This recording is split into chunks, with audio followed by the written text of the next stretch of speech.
Among the many relics preserved in this land is the Bridge of No Return. It is said that no slave who stepped on this bridge ever looked back or returned. With 3 compartments designed to hold the most defiant captives, many died in the dungeon before the ships arrived. Ikorabasi is indeed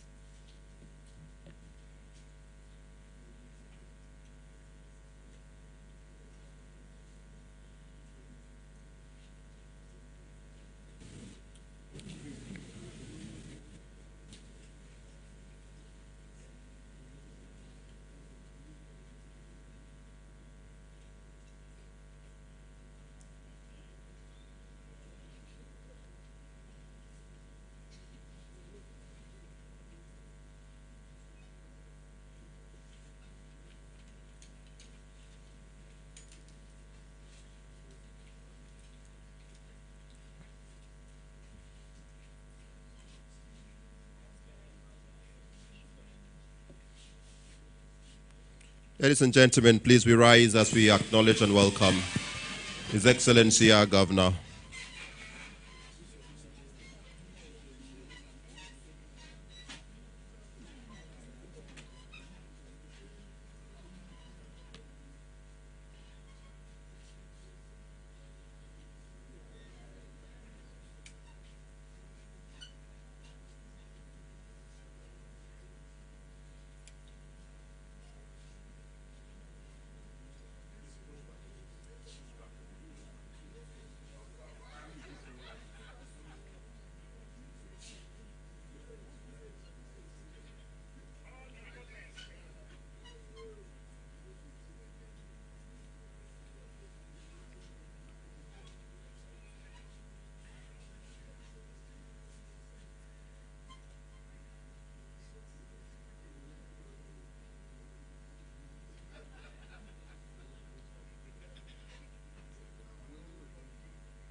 Welcome, Your Excellency. Please, for us to get started, we would take the national anthem. The anthem, please.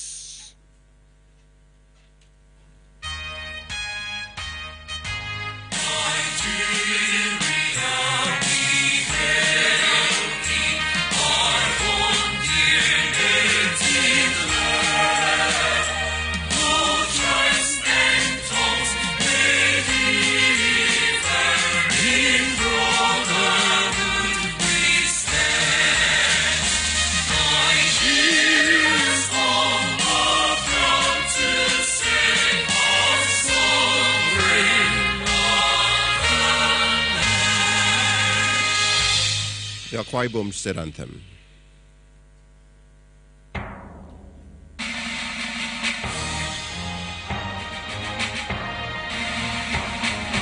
Let us rise, Akwa Ibom State, to the faith of greatness. Oh, Akwa Abas Ibom, let all dreams be ever one. Rise beyond ethnicity, build with love our promised land. Forward ever, backward never, serve the land in unity and love. I crave your indulgence to still stand as I welcome Comrade Margaret Moore to please come and lead us in the opening prayer as Vice Chair NUJ Akwa Ibom State. Father, in the name of Jesus, we want to thank you for this beautiful day. We want to thank you for your faithfulness and your mercies to our dear state. We want to thank you for all that you've used our governor to do in our lives and in this state. We want to commit today's meeting into your hands, and we are asking that your spirit will lead us and guide us. Lord, we are praying that at the end of this meeting, we will all go back with joy. Thank you for hearing us and for answering us. For in Jesus' mighty name we pray. Amen. Thank you very much. Please, we can take our seats. Thank you so much.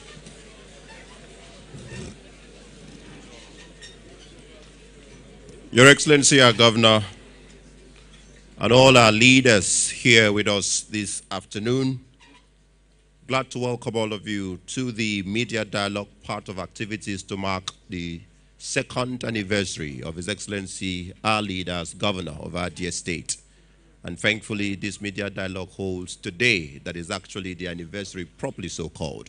Can we please put our hands together on a celebratory note as we celebrate and congratulate His Excellency, our Governor, for tremendous, remarkable, transformational leadership in the last 2 years. Congratulations, Your Excellency. Let me acknowledge all the other leaders who are here. Not going to spend so much time on this. Acknowledge the Deputy Governor of our dear state, distinguished Senator Dr. Mrs. Akwa. Can we celebrate her also? We acknowledge the Speaker of the Akwa Ibom State House of Assembly, the Right Honorable Elder Udeme Otong. We celebrate your esteemed presence and we welcome you. The Secretary to the Government of Akwa Ibom State, Prince Eno is acknowledged.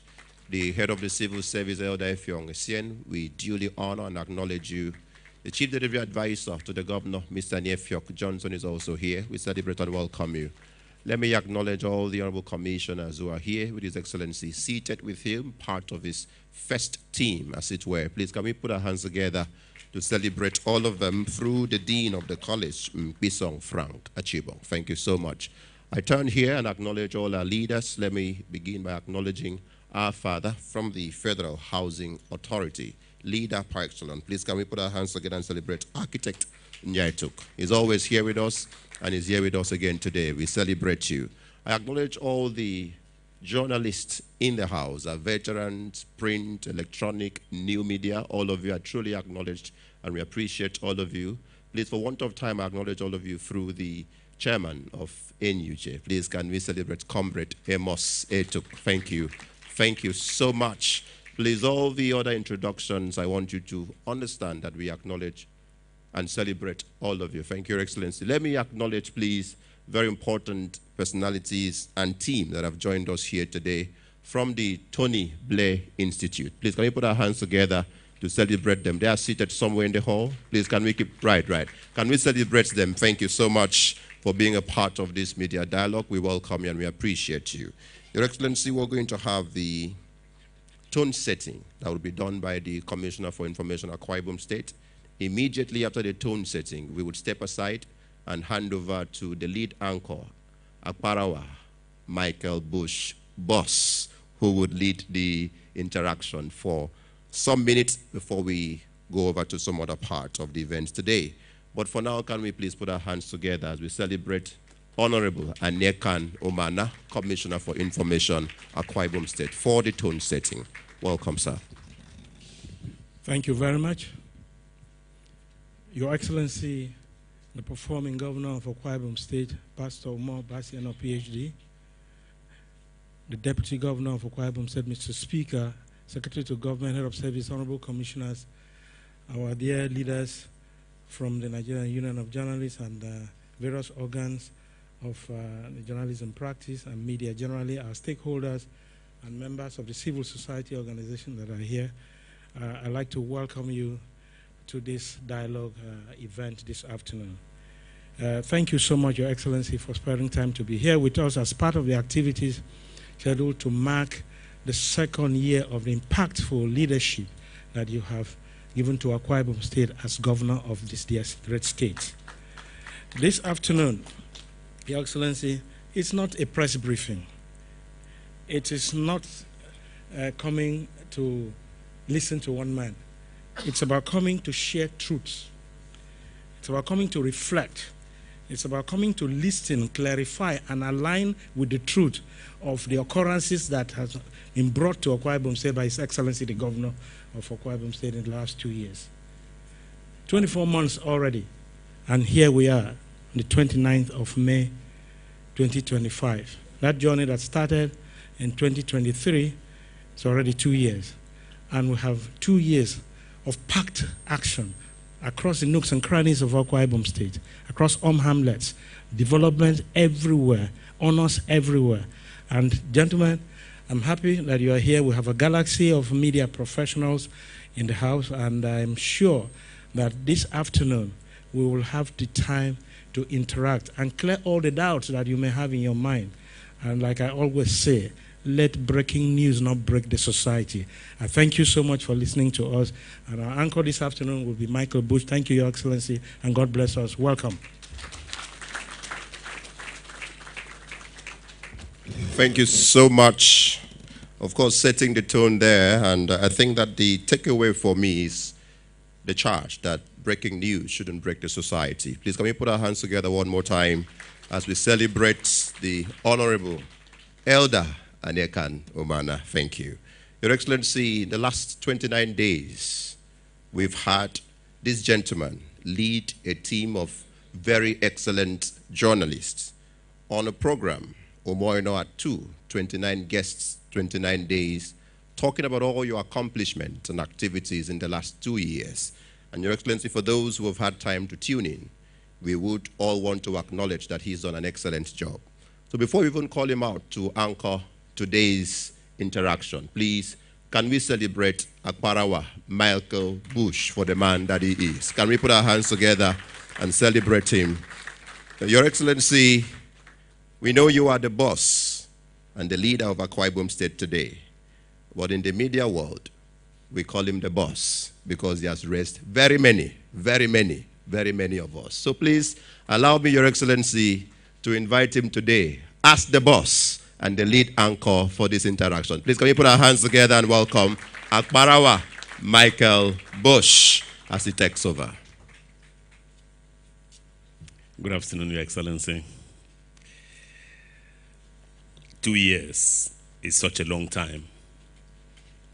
2 years can also be such a short time if your governor is Pastor Umo Eno, PhD. That because time runs when you're having fun. It's the Honorable Itoro Kolumba who says every time on air that we need to thank you, Your Excellency, for giving us in the last 2 years more than enough things to talk about, and it's really, really exciting that we have this opportunity to crown up, if you like, the first part, the first chapter, the first 2 chapters of 29 days, 29 guests to celebrate Governor Umo Eno, PhD. Your Excellency, I'm not going to waste time. I'm just going to launch straight into the program because we have very little time. First, though, I need to show to the world, I need to show to Nigeria, I need to show to Akwa Ibom, our star studio guest today, a man who has made his people proud, a man who has almost single-handed rewritten the way government and the people relate. In the last 2 years, we haven't had the kind of very nasty, acerbic criticisms we always have from the people to the governor. I don't know the magic you do. We try to uncover that in the next 2 hours because, I mean, everyone, even enemies, applaud you, what you've done. So, our guest is the governor of my home state, your home state, the governor of Nigeria's leading state, Akwa Ibom, Pastor Umo Eno, PhD.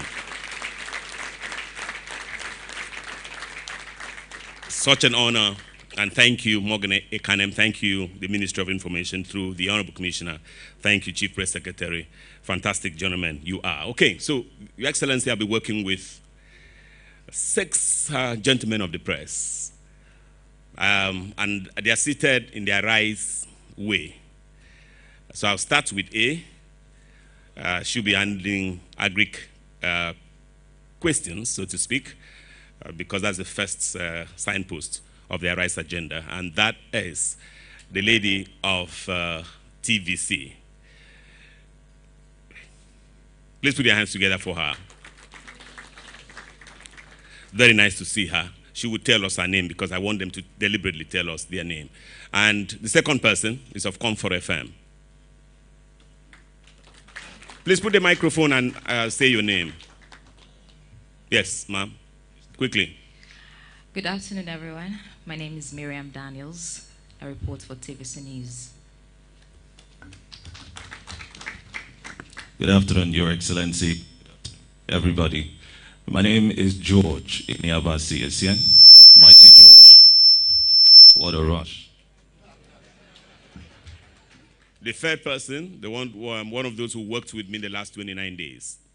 Good afternoon, Your Excellency. My name is Itoro Colomba of the Bridge Media Limited. Thank you very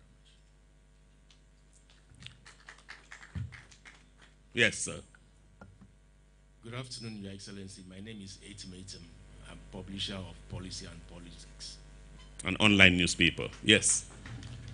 Good afternoon, Your Excellency. My name is Oku Ekpanyong, and I work for the Nigerian Television Authority, Africa's largest TV network. Good afternoon, Your Excellency. My name is Mandu Esenobong. I practice with Akwa Ibom Broadcasting Corporation. Thank you. Fantastic. Your Excellency, this will be the order. She would ask the first question for agric. The second person will ask the second question for rural development. The third person for infrastructure. The third person would be for security. The fifth person would be for education. And then Madam and I would just be floating along. We have our own questions. We just do like that. But, Your Excellency, for me to go first, but Your Excellency, even before we set the stage, I think I should allow you as our chief host today to address your people, address this state, address this country, and address this world, because you have done enough in the last 2 years. Your Excellency, Governor Umo Eno, PhD of Akwa Ibom State.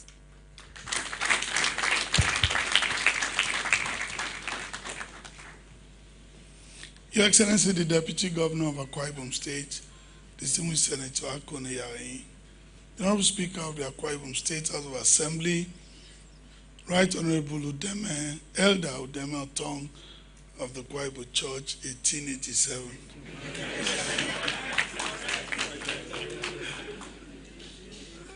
The Secretary to Government, the Head of the Civil Service, the Executive Assistant and Chief Delivery Advisor to the Governor, Honorable Commissioners and members of the State Executive Council that are here, especially the Honorable Commissioner for Information, the State Chairman of the NUJ, State Working Committee of the NUJ, the representative of Algon, that is here, representative of the chairman, the lead anchor,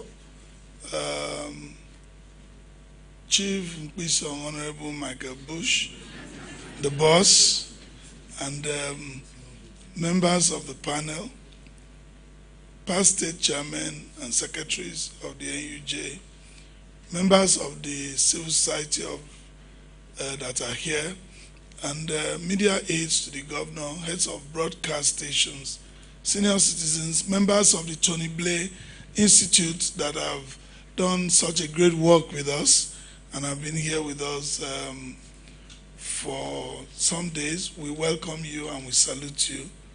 Members of the Fourth Estate of the Realm, distinguished ladies and gentlemen, I'd like to thank God for the privilege of being alive today, and I'd like to thank God that He has kept our state vibrant, and this is our second anniversary. And I thank all of you for, particularly those that sent us anniversary goodwill messages and all of the things you've said about us. I like to say up front, if we have succeeded at all, two reasons. One, the grace of God and His faithfulness. Two, we have the right team in place. And that's why I'm surrounding myself with members of my first 11, I call them, because they are the ones that make these things happen. And we walk through them. They are the ones interpreting the vision. And so if we have succeeded, it's been a teamwork. Two more set of people, my family, have given me the privilege. You know, I'm a grandfather with children, kids, and of course, recently my wife went to be with the Lord. So it's hard combining family and work. You're now the father, the mother, but I'd like to thank them. They are wonderful kids, my grandkids. They all cooperate and help me to do the work. They understand that it's a call to duty, so I must thank them. And of course, finally, I must thank the Akwa Ibom people for the privilege they gave to me during the elections and elected me to serve them. It is on that mandate that we stand, and we thank all of Akwa Ibomites for the wonderful cooperation I've enjoyed serving them. They've made service easy, because to be honest with you, if they decide not to make it easy, you won't have it easy. So I want to thank the generosity of Akwa Ibom people. Finally, let me thank all of the stakeholders in the Akwa Ibom project across party lines for their cooperation, their counsel, and sometimes their criticism. You must thank them too, because without such criticism, the world will not be a better place. So I thank everyone, every Akwa Ibomite, those who are from here, those who live, work, and do business here. We thank all of them. It's been 2 years of learning for me, and 2 years of discovery for me. So I like to use this opportunity to thank everyone. I did a broadcast this morning, and this is part of, the broadcast speech, to be able to bring to the fore the things that, we probably have done. But what I want to hear more this afternoon are the things you think we have not done, so that we can go away from here with some lessons. Thank you for having me here. I'm all yours.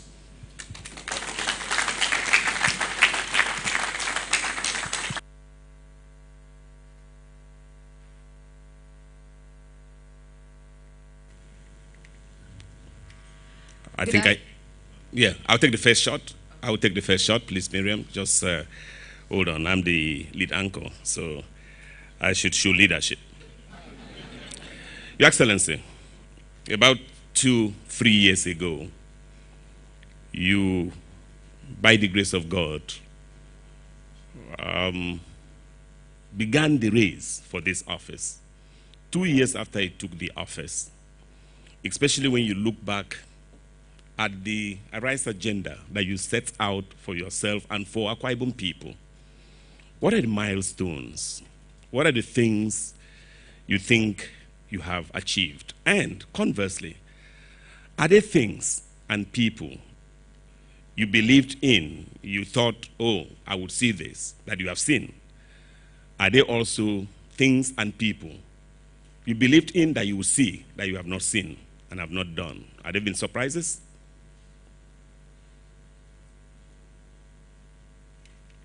Thank you so much, Michael Bush. Like I've said, no matter how prepared one is coming to this office, because you've not been there before, certainly there will be surprises. And so there have been surprises. How have we fared? I like to leave how we fared to the Akwa Ibom people, because if you ask me to score myself, I'll be selfish. And I'll tell you we have done well. Naturally, whether we have done well or not, I'll be foolish to sit here and say we've not done well. So we have done well. But I think Akwa Ibom people are those to assess us. And from what we have heard, what we have seen, the awards we have received from independent organizations that did their own independent assessment, I want to believe we are on the right track. We have not arrived the destination, but a mid-term report of a first term,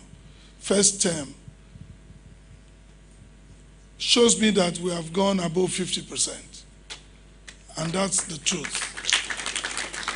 You can look at all of the indices of the Arise agenda, from agricultural revolution, rural development, infrastructural development and expansion and maintenance, security, education, all of the 5 pillars of the Arise agenda.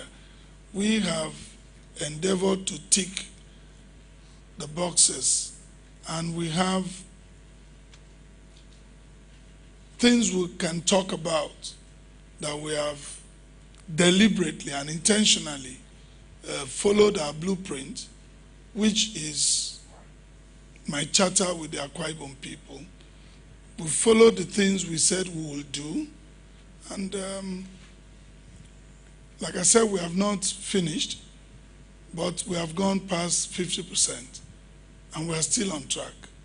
So I will say that to the glory of God, who has given us wisdom, who has given us good health, who has given us people, because any leader without a people is just going on a stroll, that have helped interpret our vision. And so,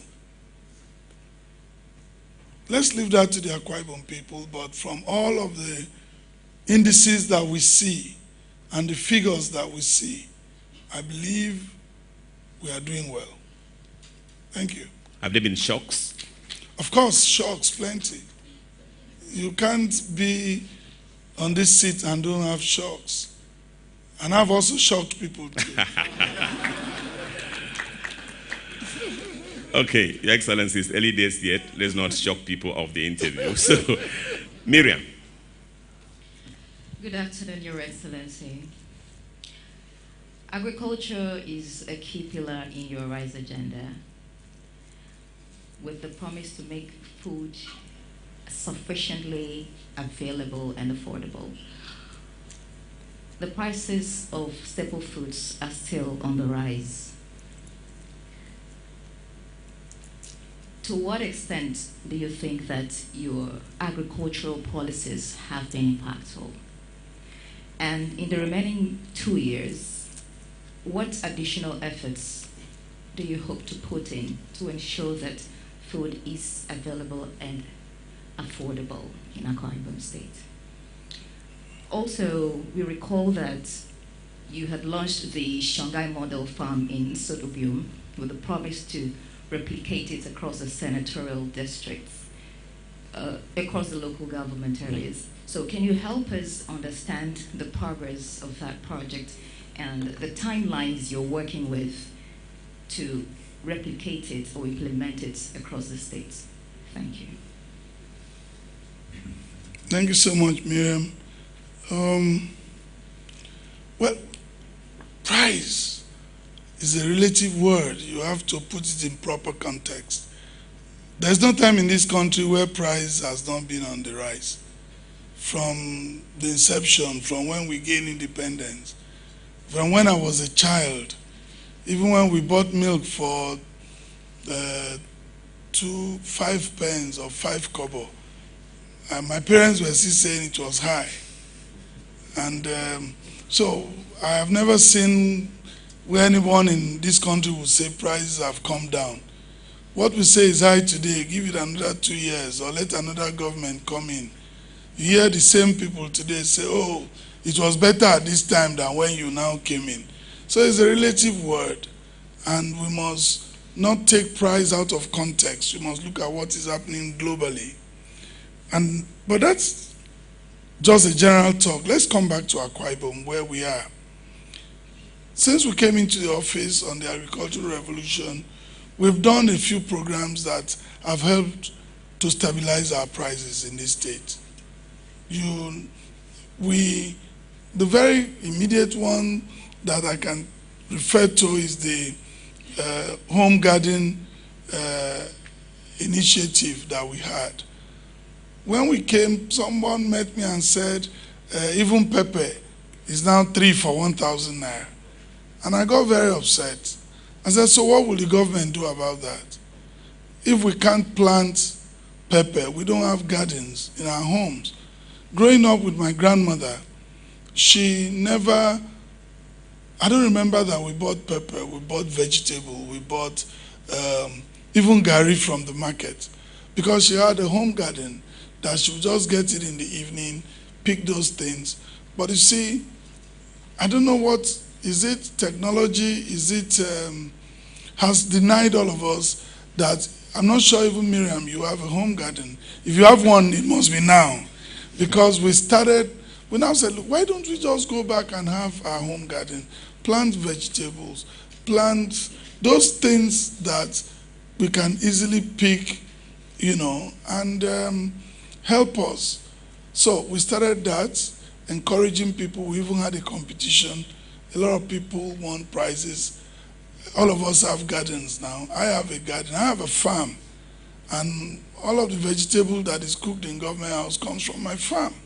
You can ask from those who have been there to have lunch, So we must also be involved in driving down prices. We must get up and work.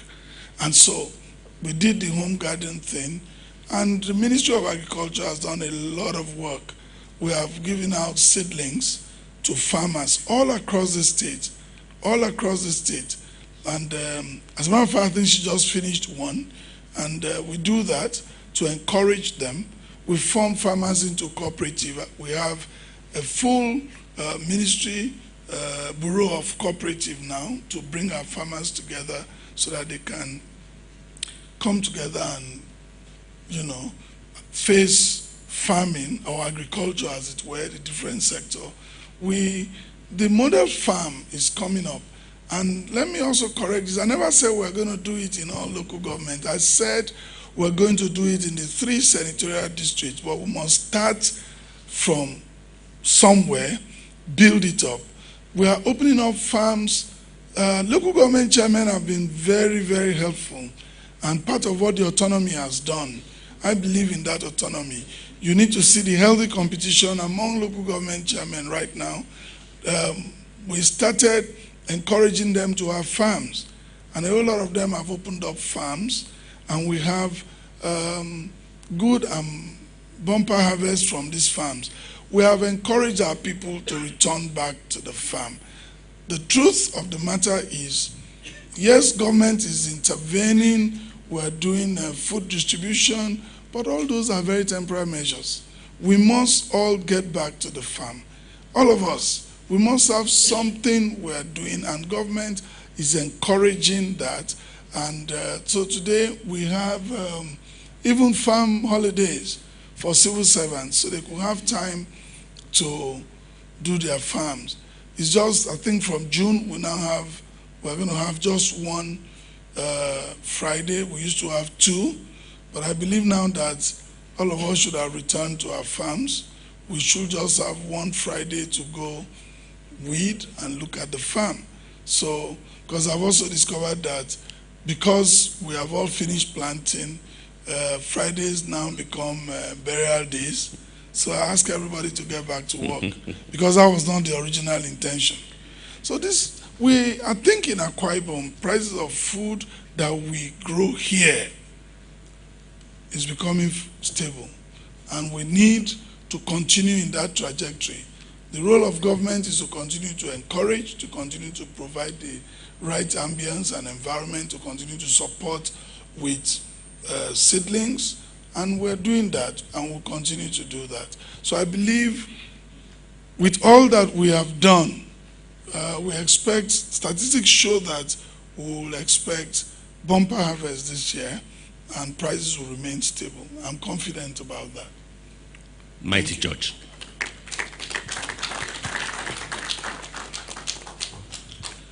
Good afternoon once again, Your Excellency. R is for rural development. Very straight to it. One popular cry in rural areas, not just in Akwa Ibom, but across Nigeria, is that they only remember us when it's campaigns, or elections. Do you think that your rural development initiatives have been able to reduce that cry right now in Akwa Ibom State? Also, let us know about the challenges you face in implementing your rural development agenda in Akwa Ibom State. And also, how are you ensuring impact is measured with these initiatives? Thank you very much. Thank you. Let me start by congratulating you for winning the world record of the longest radio show. Thank you so much. Congratulations for making Akwa Ibom proud. And we keep celebrating our sons and daughters who make us proud in their various field of endeavors. So let me start by congratulating you. On rural development, if there's anything that really catches my attention is rural development. I used to feel the way you're feeling right now. We only go to these people once in every 4 years, give them some stipends, maybe rice or something, and then, well, they have no choice to collect it. But I think in Akwa Ibom in the last 2 years, that's why I'm saying you need to do your homework. That has changed. That has changed. We are in every word of the 368 words in this state. There is a footprint of government in every word. There must be something going on, and you can fact check that yourself. We started by the compassionate homes, one in every ward. We're doing that, and you need to see the quality of houses that we've built for those indigent people. You need to see the houses they used to live in. You wonder whether there was anything. It was really, but God has helped us. And again, because we've taken that initiative as government, we have other philanthropic assistance coming from people, from members of the public. They are helping our rural communities. They are building. They are giving them that comfort, And then rural roads. I don't want to blow my trumpet because I'm not a trumpeter. But I believe more than any government that has ever been in this state, we have opened up rural roads. We have connected rural communities to good roads, economic roads.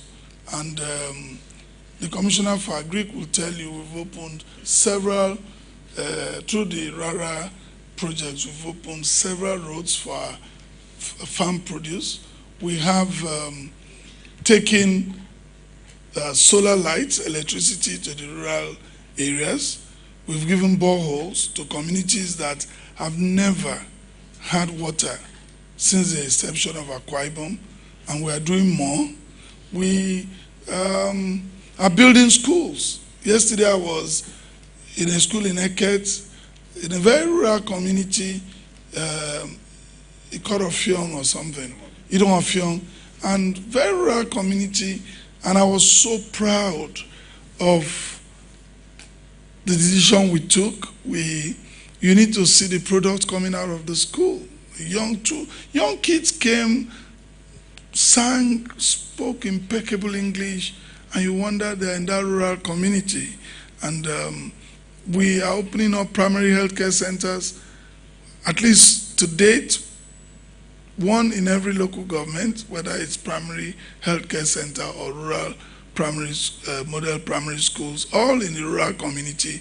Yesterday, I just told the Commissioner for Education to ensure that we engage computer teachers in all of those 31 schools, because we have a computer lab for them. And I simply ask, do you have computer teachers? They say no, they hire to just come do lesson. This is not about lesson. This is the future of these children, you know. My grandchildren can play with this toy and, you know, they take your phone. You probably think you have locked it. They will unlock it. So why can we not get these children in the rural communities to understand computers that they are going to deal with all the rest of their lives? So I've directed that 31 computer teachers be engaged in the next 2 months. And these are all paying attention to the rural communities. I believe that we have opened up the rural space much more. And these schools have solar panel powered lights, water, you know, and sanitation facilities. You can see what they look like. These are very intentional. You know, coming to office, we had a needs assessment. We worked on a blueprint. We know the needs of the people. Just like we're going around now doing our town square meeting, and we say, look, tell us what you want us to include in the budget for you next year.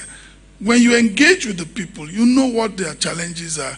You can assist them, and they can own those projects that you bring to them, because that's what they yearned for. That's what they wanted. I think we're doing our best to have that engagement with the local communities. And everywhere you go, in any community we get into, we see people come, show gratitude, bring you food items, bring any of these communities I go. Yesterday in Eket, we must have a trailer load of food stuff. And if we didn't have food, why would they be giving you all those food? Why would they be celebrating you that much? So I believe our rural communities are coming up. We are stemming rural-urban migration because we are taking these facilities to them. And they can now have a sense of what governance is all about in our rural areas. So I think we're doing okay.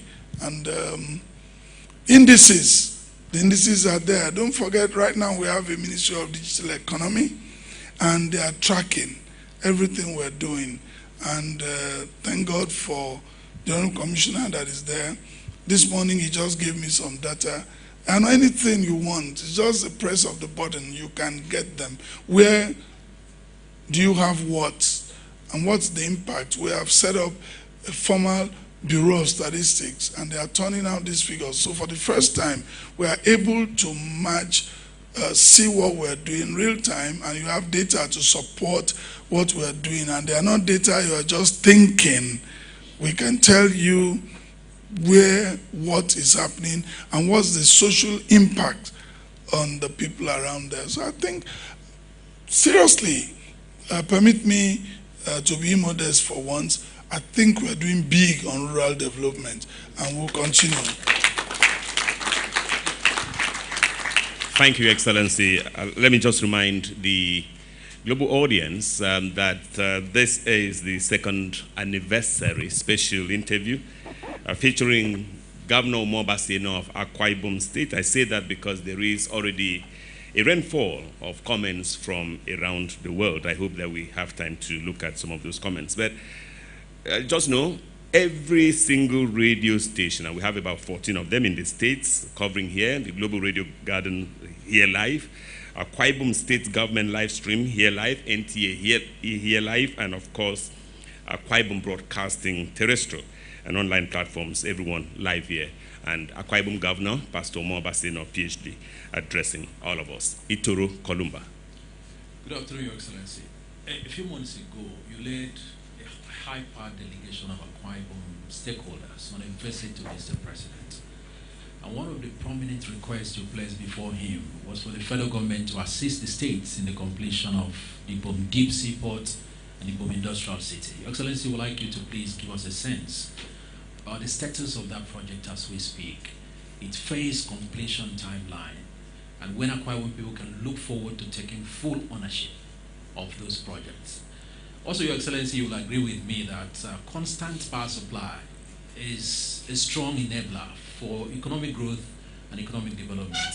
As we speak, our iconic signature Ibom Power is severely troubled.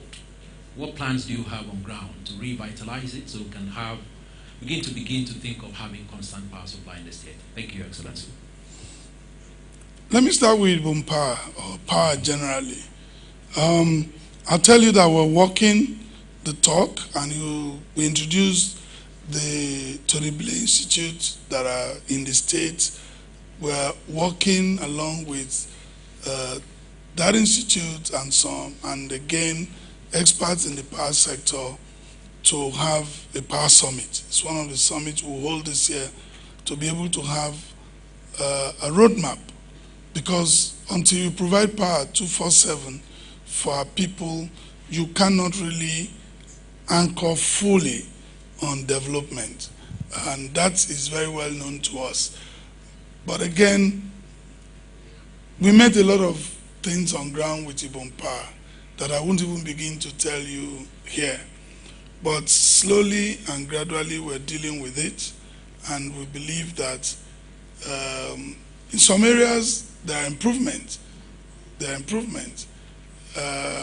And we know that as we go deep, we've done a power audit, we've done an operational audit of Ibom Power.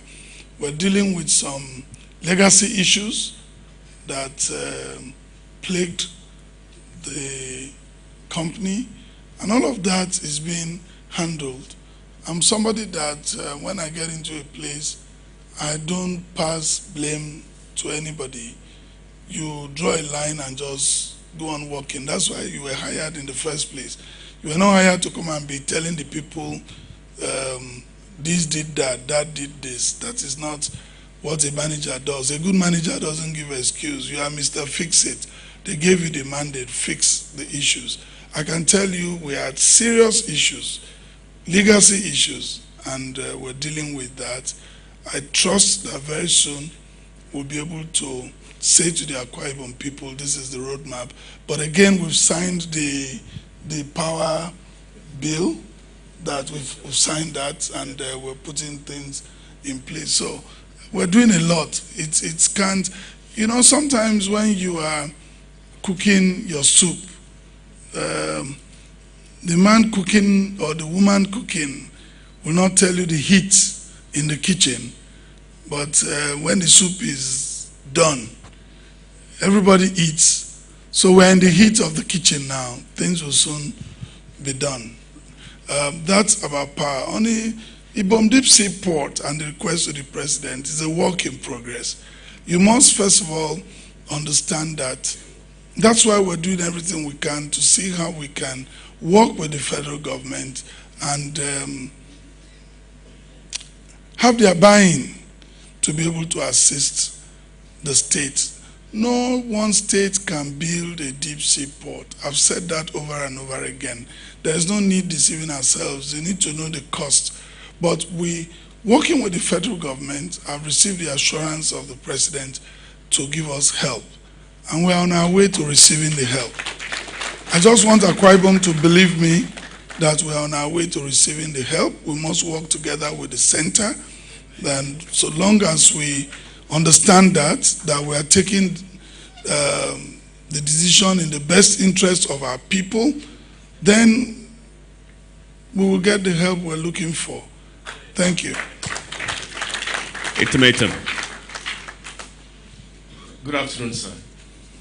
Your government is spending so much on maritime infrastructure, and I believe you want to tap into the blue economy, which is a multi-billion-dollar economy. Around, you are rebuilding Oron Jetty.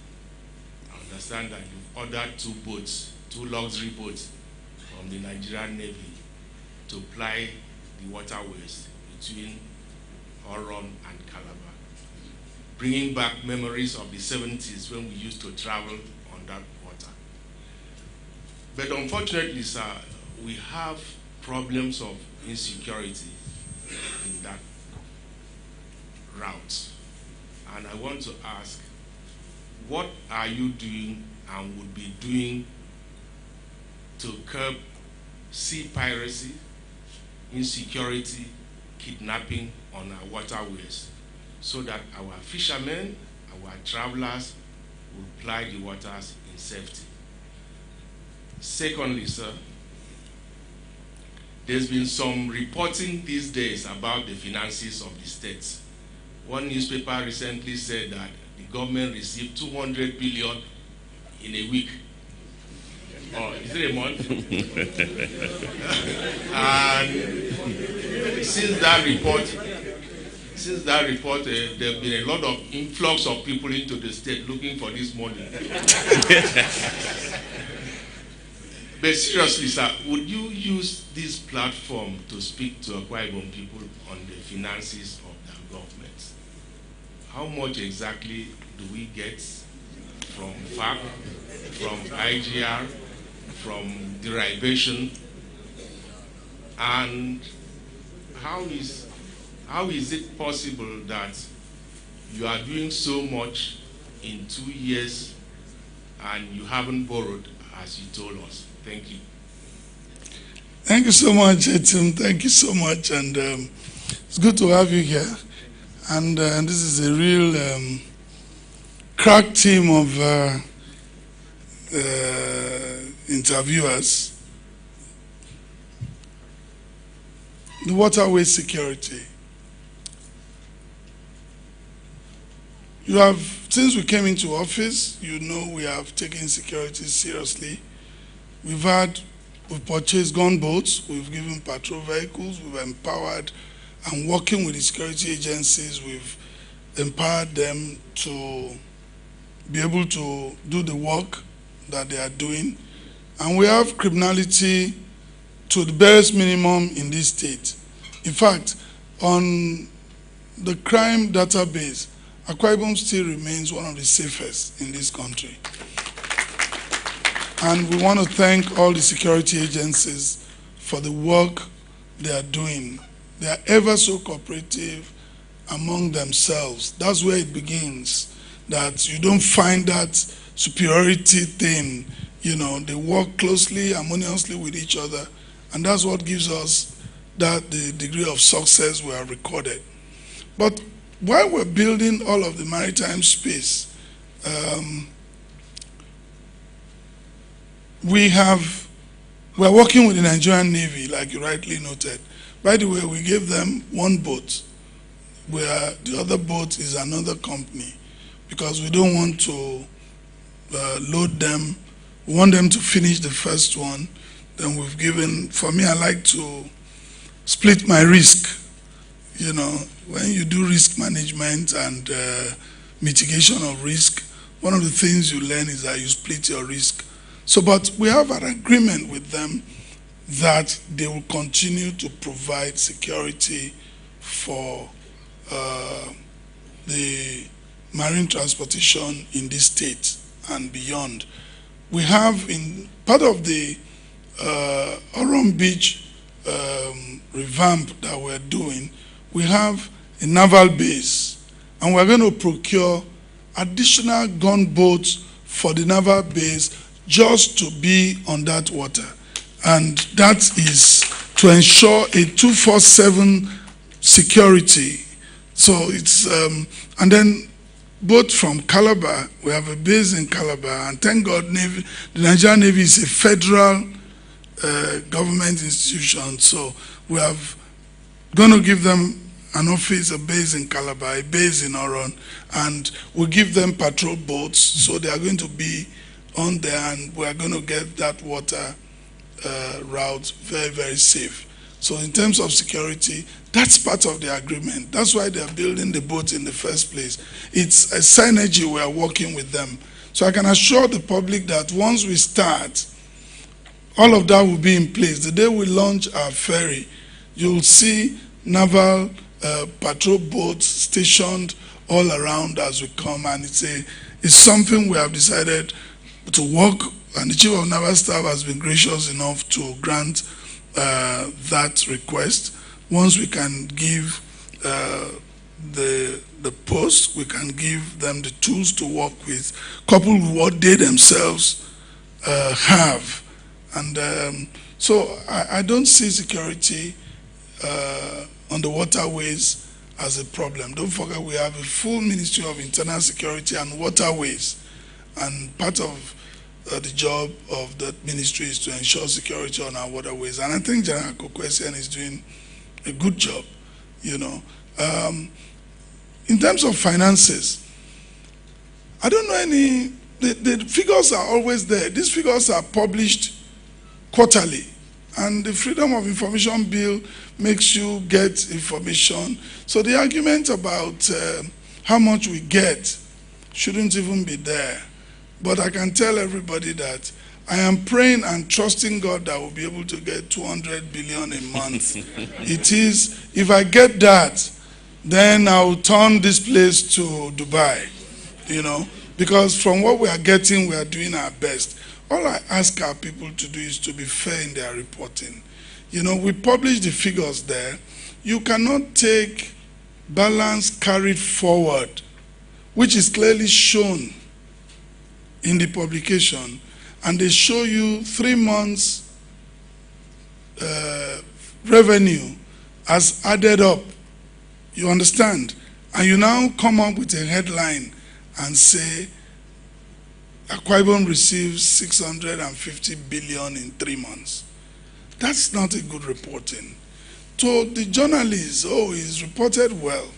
But you see, to our neighboring states, we don't know the number of trouble you've just packed up for us.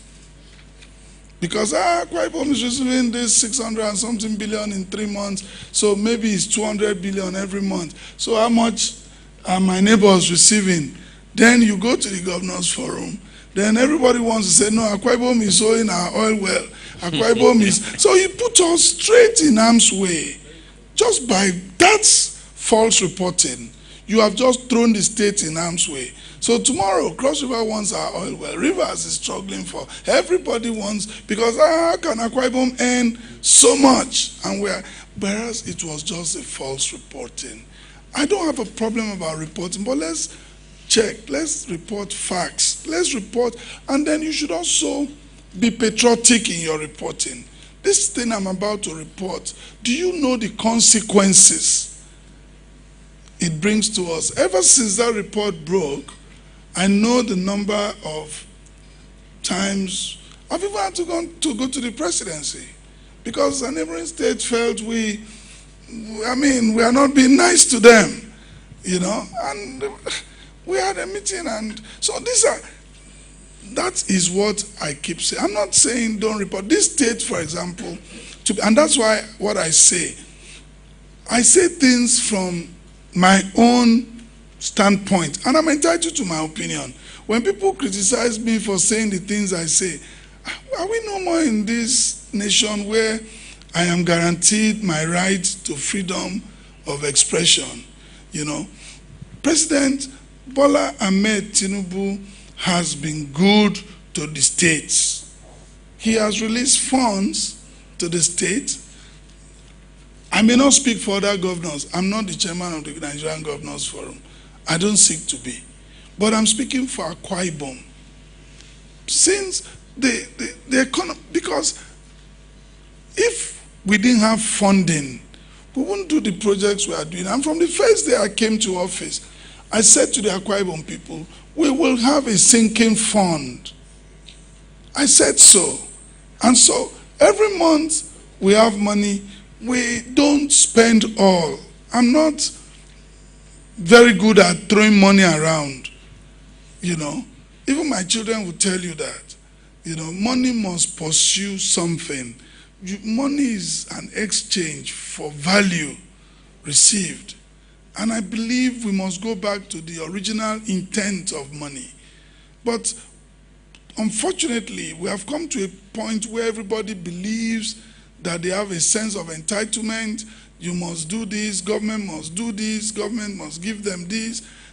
No, the other day I was so amused when some group of young boys said they are groups, they are support groups for Umo Eno, and that the group have not, since they finished supporting me, Umo Eno has not done anything for them. So they want to go on protests. And I laughed. I prayed they don't get into security issues.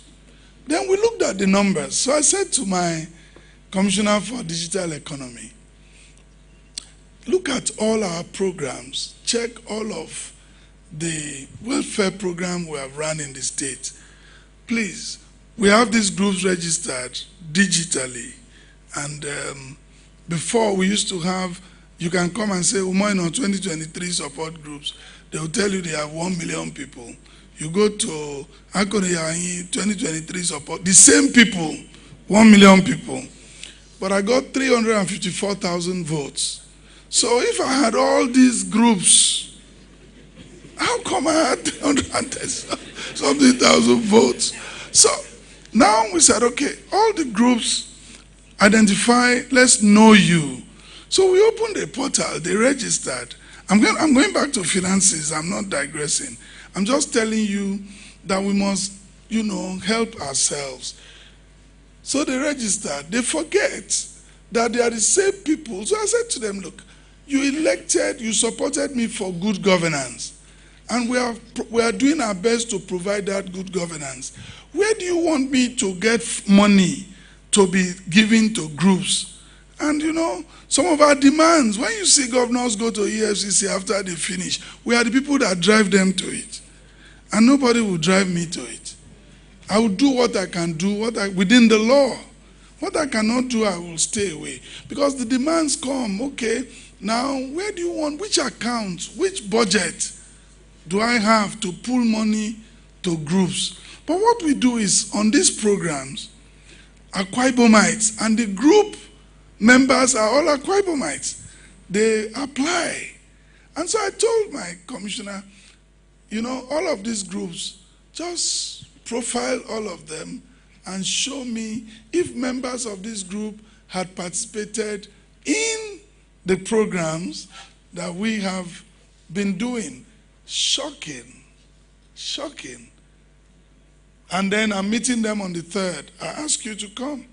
You will see all the names of groups, the names of people that have participated in all the programs, and in all of the programs, from MSMEs, Traders Grant, Farmers Grant, Ibom-led training, and he put all of that and the names.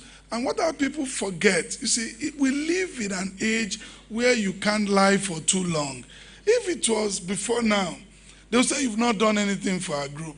But right now, I have on this phone all of their names, all of the groups they represent, what they've benefited, not benefiting as groups, but benefiting as Akwa Ibomites. I'm not going to deal with people on group basis, on political affiliation basis. Once there's a program, Akwa Ibomites are entitled to the program. If you apply, you will get.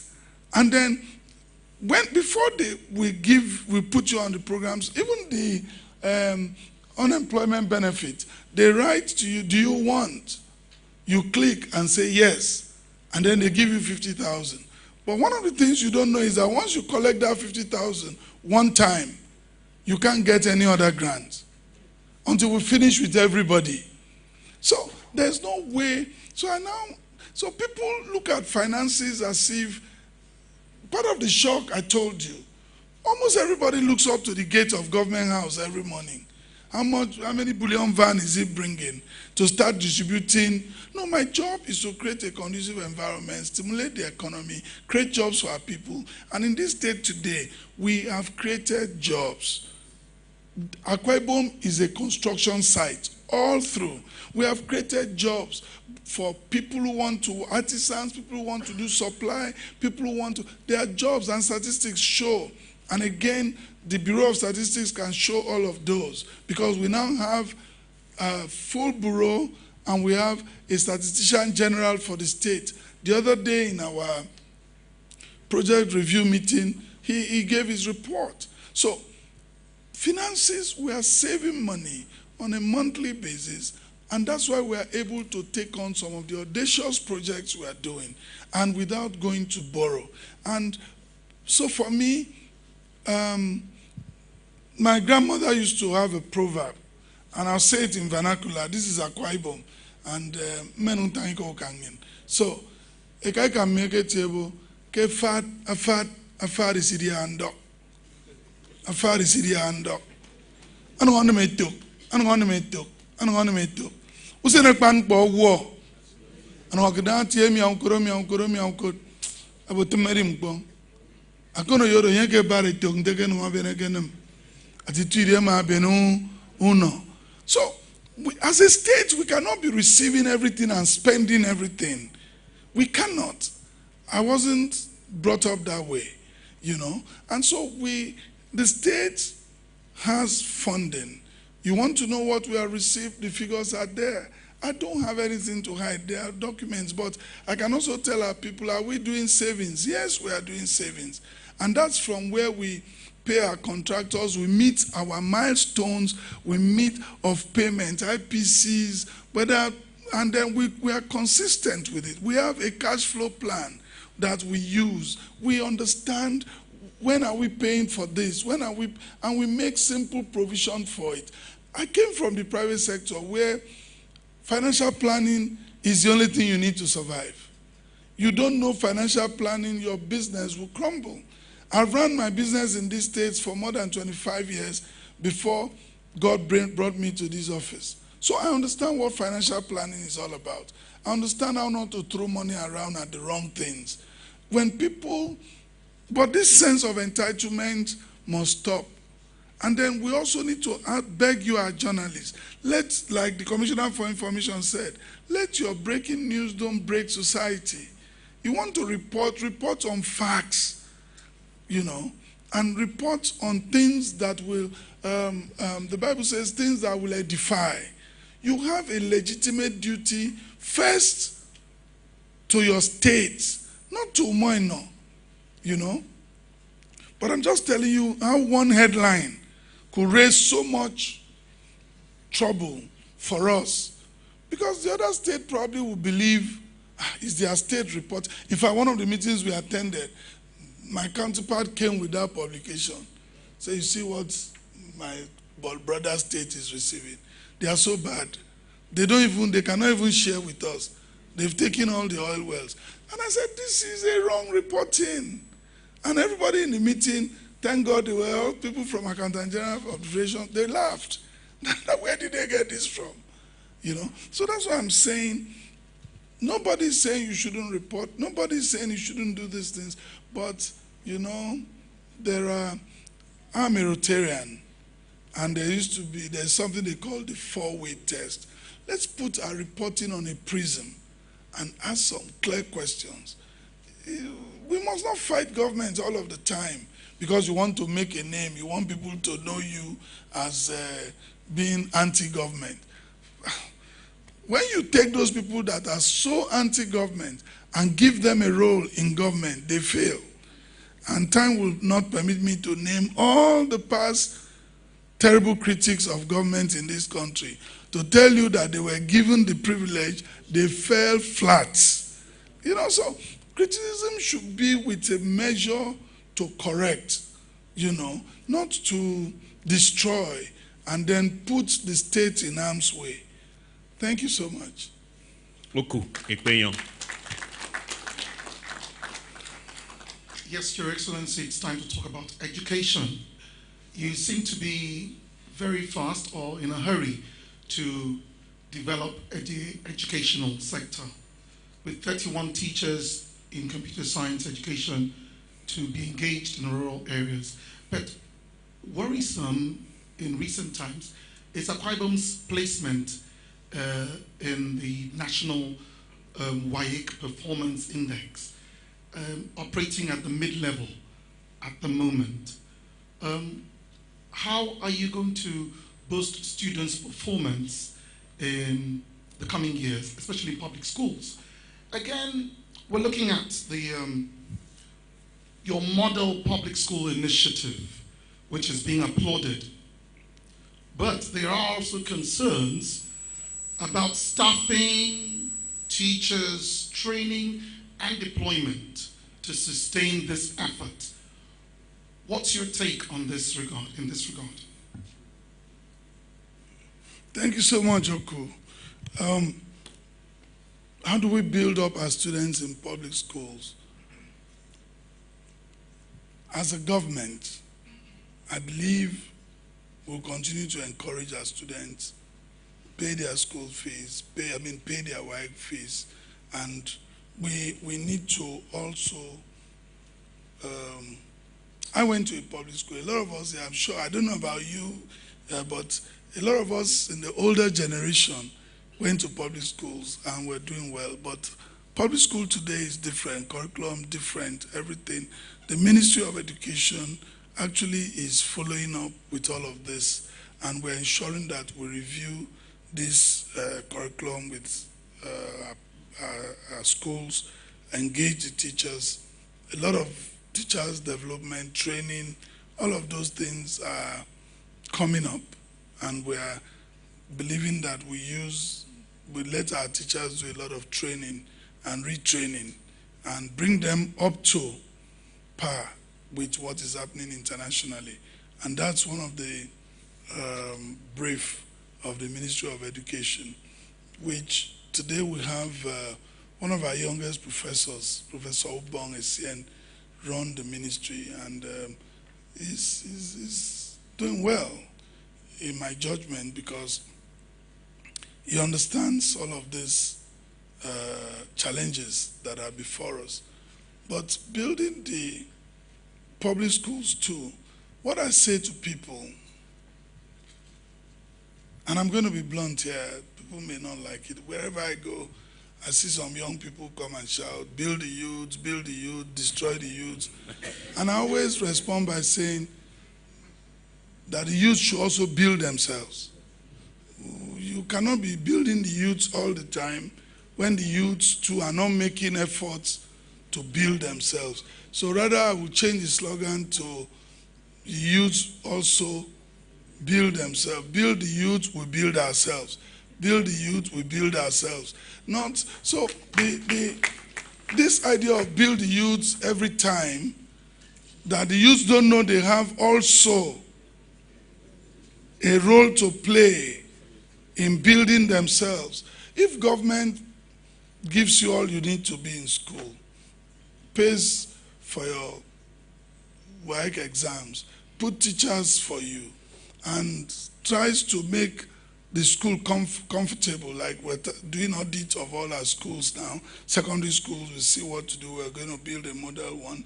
We're trying to repair a few. In the last review meeting, we had asked that we look at all of those schools, see how we can begin to put them back in shape.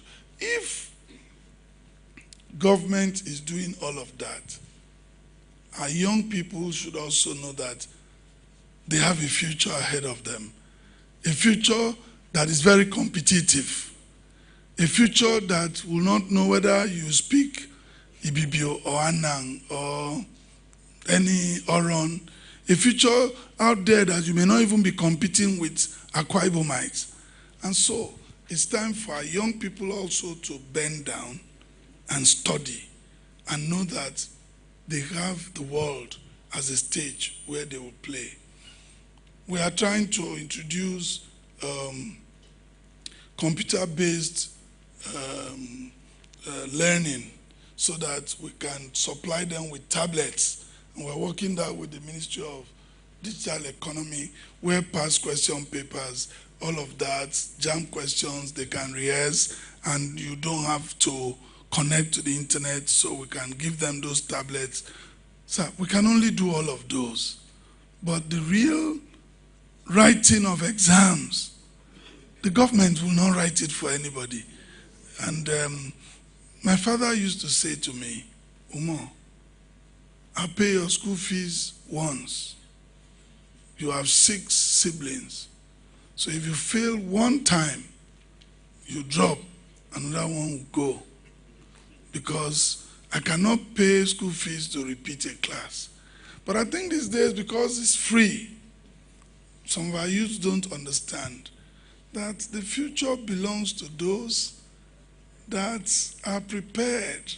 So we must also be able to help them, talk to them, get counselors in school to talk to them that, look, don't toy with your future. But on the part of government, believe me, we'll keep doing our best. We'll keep trying to put our best foot forward in education, and we are doing that. We pray and trust God that our young people will be able to take advantage of all of the things that we're making available to them. Thank you. Your Excellency, the next member of our panel who will be speaking to you, be asking you questions, is of the AKBC. And I say that intentionally. Excellency, you thank me later. Mandu Esienobo. Thank you very much, Your Excellency. AKBC has a great problem with its equipment, but by far a greater problem with its personnel. With the gift of the smart house that you're giving to us after 37 years of existence, how are you going to change the narrative that AKBC is now? And I also like to ask Your Excellency, what will become of the massive land at the AKBC transmitting station, because the land is faced with encroachment already? Thank you, Your Excellency. I would also like to ask another question before you answer that, Your Excellency. Empowerment has been a recurring theme in your administration, from grants to artisans, support for entrepreneurs, youth-focused programs, and many more. But how are you going to ensure that these interventions translate into long-term self-reliance for citizens across the state? Let me take you on the interventions that we do. And I like to always take the easy one first. We're doing massive intervention. We have a monitoring team that ensures that we go around, we check, we offer advice. We have business clinics that we run for all of these people. Again, please permit me to be frank.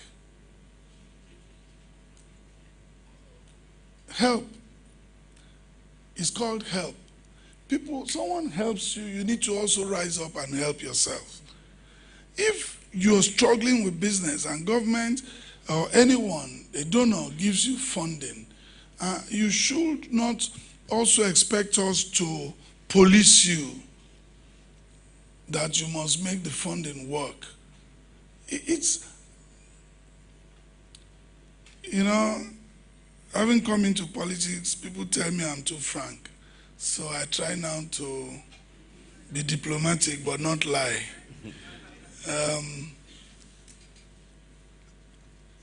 People say, they say sometimes it's in the Bible. It's not there in the Bible.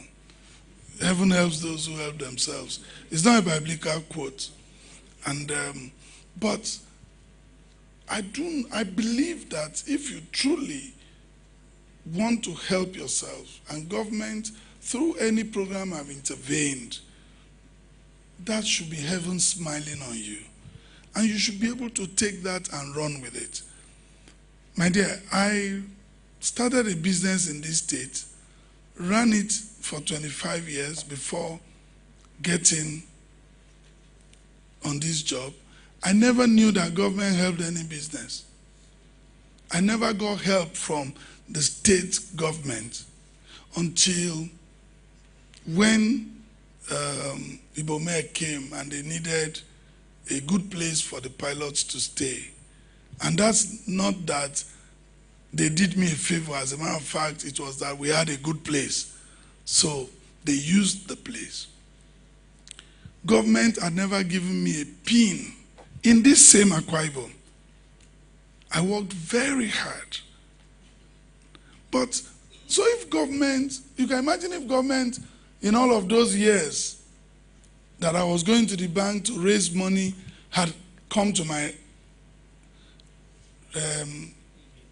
aid, you know. So we are doing monitoring, we are doing all of that. But let me tell you something. With all the monitoring, it is a bad child that becomes a bad man. There's no way you can monitor, spoon feed, baby feed, check. Somebody must be willing. I ask our young people generally, please let us go back to those days where we had a lot of zeal in what we're doing. You know what it has taken you to be at the level where you are. You are now, you know, look at the impeccable English and all of that. You know, you didn't just come there and it was not push, push, push. You worked hard. We must keep stressing that to our young people. There's no quick way of making money. As a matter of fact, we're taught long time ago, come easy, go easy. So we need to, we continue to do what we're doing, but the long and short of it is that those who have received this help should know there is a lifeline. So if you have a lifeline to help you and you burn the lifeline, where has government gone wrong? We'll continue to counsel. We have business clinics. We have people going around to check. But you must even be sincere to us. If you have a patient who is not sincere to the doctor, the patient will die untimely. Because the doctor is saying, if he's paining you here, tell me, oh, the doctor begins to examine, and he touches where he's paining. He starts to laugh. Say what? He said there's nothing. So the doctor passes. So, you know, we need to be sincere with ourselves. And talking about the AKBC, what we're doing, like you've noticed, is in the next few weeks, we'll be awarding the contract of your brand new digital TV station. But like you said, training. So once that is done, the Commissioner for Information will work with the management of AKBC to begin to train our personnel digitally. Those that will send anywhere, we can get good training for the kind of station we want to bring, the digital kind of studio we want to bring. I can promise you, before I leave office, I said so during my campaign, that you will be on DSTV. I want that to happen so that you too can benefit from all this live coverage where we bring other private stations. We can bring you, and then we will, it's government owned, but it will be privately managed because you must make profit. You must make profit.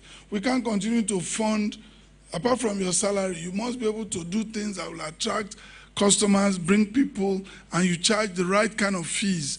Media business is big business. It's like saying we start a bank and we are not making money when other banks are making money, you know. So we are going to work with you to have that robust training. And the land, I've already told the Commissioner for Land to let us have your plan, the site plan for that property, and we're going to help in fencing that. And if anybody has encroached on government-acquired land, please don't worry. We'll pull that building. Even if it's a 21-story building, I'll bring it down. We must stop this attitude of people just finding land. You are not checking with Ministry of Land. You buy land, you start to build, and then on government acquired land, which we have paid compensation, and we finish, start saying, Yero pastor, it is Ibom. I've been in poor government. So we must, all these sentimental things doesn't come into business, So don't worry, in a few weeks, we'll do the fencing and we'll secure the place. We can always use it for any other thing. We can use it for farming, we can use it for anything, So there's no fear there, but be rest assured, we're working with you. We believe that our TV station, our broadcasting house must be up to date, and that's what we want to deliver to Akwa Ibom people. Thank you. You're just joining us, whether on live radio, on live TV, or even online. Governor Umo Eno, PhD of Akwa Ibom, is marking his second year in office and is talking to members of the press. Okay, Your Excellency, we'll start the second round, but let me warn that in another 15 minutes, we would try to wind down by taking comments from members of the panel. The way the program is wired would be like panelists, all of us in the hall. We would just take about 5 questions because of time or the lack of it. Your Excellency, let's move forward. I'm looking at the 6th of June, 2025, Your Excellency. What exactly does that mean to you? Number one. 6th of June is a date, is a name, is a date on the calendar. Doesn't mean anything. Thank you, Excellency.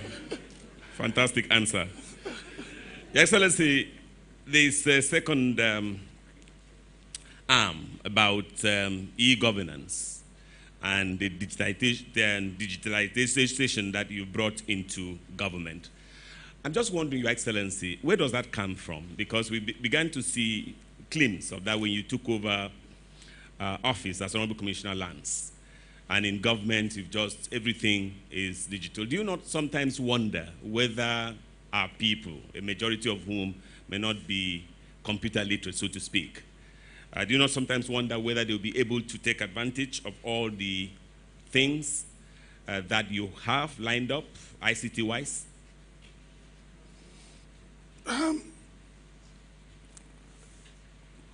My brother Bush, the world is going digital now, and we must start from somewhere. Our people must learn. I don't know everything about ICT, but I learn.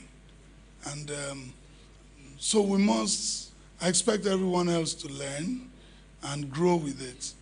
Fortunately, we have a full ministry, and they are doing a lot in helping to train and retrain and manage. But it's the quickest way to work and get results. And you can work from anywhere. Anywhere you can work. And so sometimes when labor threaten me, they want to go on strike, I always laugh. It's just that you're a father, you don't want, they are your children, you discuss with them. But that is fast becoming outdated to go on strike where there's digitalization. You can go on strike and stay at home. But government work will go on. Because even our emails, we discuss, we work. So when people say we'll go on strike now, we'll not work, I always laugh. One day I told one of the labor leaders that you see, you're in the Yemi Tuami. Who said, I to Ayoromi to do. We wing the for Yoromi. Remember, you can see it.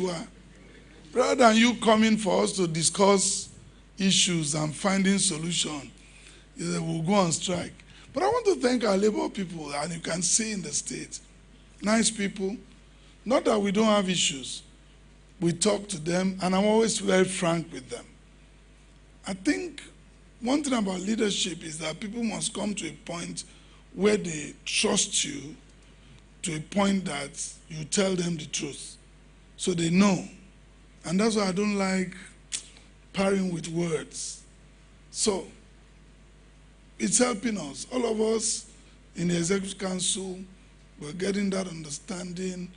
We have all of documentations. It helps also for preservation. We talked about data just now. Assuming it was not e-governance, how do you get data? How do you get data? We've had people who have said, oh, we've not collected anything from this government. And you ask for name and NIN number and put it in, everything about the person comes up. So it helps. And so we'll continue to train and retrain and pray that our people will come up to speed with e-governance. It's so nice. Miriam Daniels, just prepare. I'm coming to you in 1 minute. Your Excellency, why is it very nearly impossible for people to disagree with you? Even those who, yes, even those who may not like something that you've done, they're still at peace with you. What do you think is responsible for that? God's grace. Miriam. Good afternoon, Your Excellency. It's good to be back again with another round of questions. Tourism was a key highlight in your campaign promises, and you've often spoken about Akwa Ibom without oil. So as someone who has championed in the tourism sector for well about 25 years, as you have stated, talk to us about some of the concrete initiatives that you have put in place to position Akwa Ibom State as a competitive destination locally and globally. Okay, Mighty George, squeeze one in because I want to take two because of time lack of it. I'm coming to the audience in 10 minutes, please. All right, Your Excellency, I will be talking sports now. When you restructured the hitherto Ministry of Sports and Youth Development, I think there was excitement. They probably almost threw parties. There'll be more jobs. There'll be focus on these two sectors. Attention will be paid. While many have seen and think that, in the areas of youth empowerment, it looks like there are a lot of benefits coming with most of the schemes that you're bringing out targeted at youth.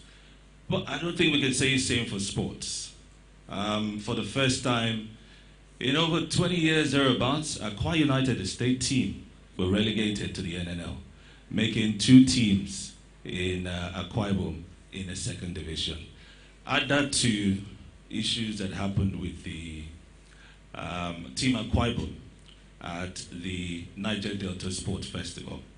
It's forcing people to think that you're not a sports-friendly governor. Or are you? What do you say to those people?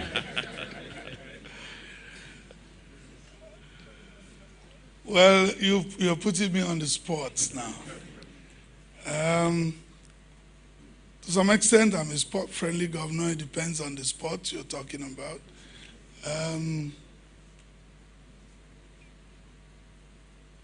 I think we need to give Elder Paul Bassi a little bit of time. As far as Akwa Ibom is concerned, I don't think we could have had a better person. Actually, he was brought to start that ministry because of his pedigree. And we believe that he's putting things in place. He used to himself be the chairman of the Akwa United. So I know that give him another 3-4 months, you will be able to see what he's doing. I don't want to bring him to defend himself, but at least this question shows that Akwa Ibom is looking up to us. We need to get our team to do what they are supposed to do. I have told him we need to change management where we have to very quickly and then get the right people in place. I want sports development to be on the front burner, whether from primary school to secondary school, and then we have sports festival as a state. We continue to build on that. We have, we're going to have a sports academy in the state. We've identified a location and in Eket, like I did promise, and we believe that we'll soon work. All of the work is ongoing. we'll soon flag off that project. But before the Sports Academy, we need to develop. So he needs to put together a team, sports team, that will be able to help build sports in Akwa Ibom. So to the Akwa Ibom people, give us the next 3 months. We should be able to come out with how we want to go. You'll begin to see what we're doing to intentionally develop sports in Akwa Ibom State. That's what I want to say about sports. On tourism development, time is not our friend. Otherwise, you'll see that we're changing the narratives. First of all, we've invested so much in Ibom Air, and that's where it all begins. We are putting in money there. We're looking at what they're doing, because that's the first thing you need to, when you want to begin to talk about tourism, entry and exit. How do people come in? How do people go out? We are blessed to have the only airline in this country today, which is Ibom Air. We must take advantage of that airline. And then we're developing tourism infrastructure in the state. Like the Tony Blair Institute are here, and they're here to look at, that's part of the things, because we're working on a tourism summit to be able to develop our tourism master plan. We're building now tourism infrastructure, the Arise Resorts, we're working on the convention center, we're working on a 200-bed hotel by the Tropicana, we're working on the shopping city by the Tropicana itself. We are trying to develop the Oron Beach. We are working, we're going to start work on the rehabilitation of the, and create a hub in Ikorabasi to show all of the slave trade relics and all of that. We're putting all that together. But the most important thing about tourism right now is the attitude of our people. For anywhere you have gone, any country, any people that will do tourism, the people must consciously market their state, must consciously market the destination. We can't keep talking down on the things we have. And maybe even from a taxi driver who picks someone from the airport, and the person talks about, oh, what's happening in this state, okay? Now God, they save us, so we're no good for anything. You know, and that's, so you don't even know who you are talking with, you know. So we must consistently now begin to educate our people. I've directed the Secretary to Government to reconstitute the Hotel and Tourism Board. We need to strengthen that board to do the work they are supposed to do, training and retraining, you know, and working on the mindset of our people. There must be a shift in, if we are all going, because all of us are responsible, whether it's cultural tourism, whether it is agricultural tourism, and we're developing assets. Our model farm, not only are we doing farming there, we're building facilities there that will enhance people to stay on the farm, like you see in Songhai. Well, today, I'm told that our partners from Sila Group in Turkey are in town, and they are working round the clock so that we can wrap up the 200-bed international hotel that will also include facility. I think the Commissioner for Health is there. Oncology, right? Did I hear you say oncology? I don't know your terminology. Yes, Your Excellency. Medical oncology and radio oncology. Okay. All of those will be part of what we're doing. That will help us to at least manage. I know the amount we support people that have cancer everywhere, so we can do all of that and reverse all of it. With Ibom Air that can fly people, and we're soon going to go regional.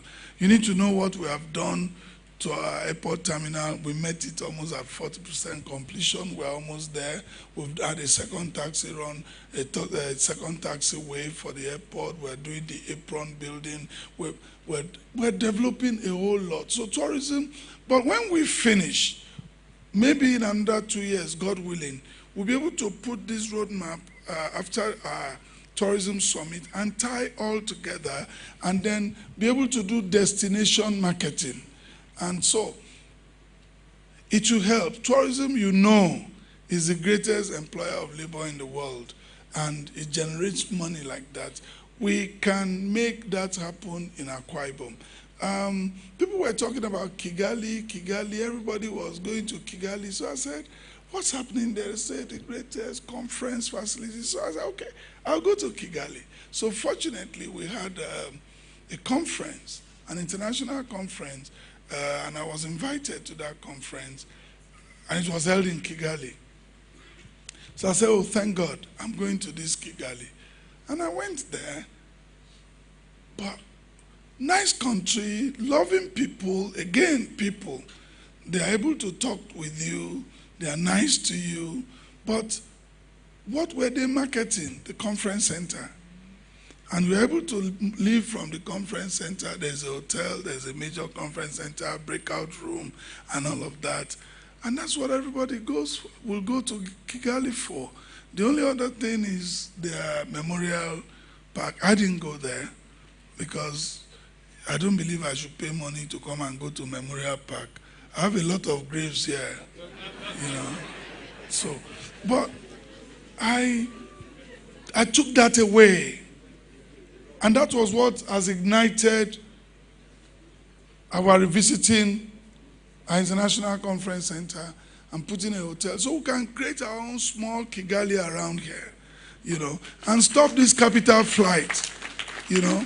So that if people say they want to go to Kigali, we'll say, look, we have Kigali in Akwa Ibom. We have Ibom Air that will bring you. We have good people that will take care of you. We are very hospitable people. Akwa Ibom generally, it's in our second nature. We are very hospitable. We may fight ourselves, but we are very good to strangers, you know. And then we can have good food, you know. We have all of that. So people can come here and relax, and we can build the economy. We can create jobs for our people. Hotels will be filled. Businesses will thrive. And so we're developing tourism slowly. I believe that will help our internally generated revenue so that we can opt it. It will help our GDP so that as people have things to do, and I pray that our people will also rise up and key into all of these opportunities that are being opened up, you know, and take proper advantage of it. That's what we're doing in tourism. I know for sure that when we finish and we're able to put that together, we're planning a city bus.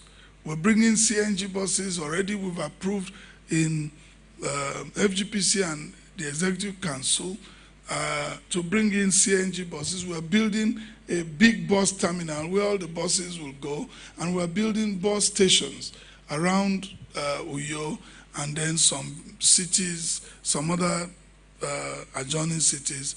I think we're bringing the first 20 CNG, 10 luxurious CNG buses. We'll start with that.